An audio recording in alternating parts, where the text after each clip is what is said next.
अस्सलाम वालेकुम जी दोस्तों, मेरा नाम है मोहम्मद यूनुस और आप देख रहे हैं YG TV। यहाँ पर हमारे साथ एक बच्चा मौजूद है जिसका कहना है खुद ही बेचारा अकेला ही आ गया। तो मैं थाने में यहाँ पर किसी और काम आया हुआ था, तो ये कह रहा था कि मेरा जो पापा है वो मामा को मारता है, तो ये कंप्लेन दर्ज कराने आ गया है। तो यहाँ पर एज ए फ्रेंडली पुलिस है, यहाँ पर पुलिस इनके साथ जा रही है और देखने जा रही है क्या मामला हुआ है। पहले बेटा बताओ क्या मामला हुआ है।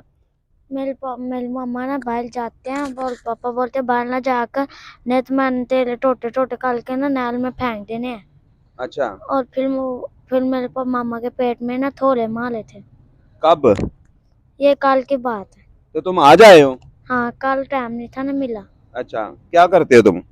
मैं स्कूल जाता हूँ। स्कूल जाते हो, तो आज छुट्टी की है स्कूल से? जी। अच्छा, तो क्या मामा को साथ ले आते? मम्मा पापा मारते हैं ना, मैं अपने पापा से भी चोरी आया हूँ। पापा से चोरी चोरी आए हो? मामा को पता है? हाँ तो मामा के कहने पे यहाँ पे आए हो? जी। क्या कहते हो यहाँ पर पुलिस को आगे क्या कहा? पुलिस जाने लगी है साथ अब? हाँ, तो कहाँ पे, कौन से मोहल्ले में रहते हो? नैतपुर है। मैदपुर? नहीं, नैतपुर। अच्छा, तो पहले भी तुम्हारा पापा मारता है मामा को? जी।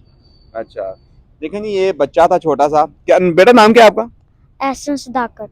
एहसन सदाकत नामी बच्चा हमारे पास मौजूद है। आप देख सकते हैं कि पुलिस भी बड़ी फ्रेंडली है, इन्होंने इसी वक्त इनके साथ जाने का फैसला किया है और बाकी चीज़ें वहाँ पर जाकर देखते हैं ये क्या कहते हैं, ये क्या बनने वाला है जी।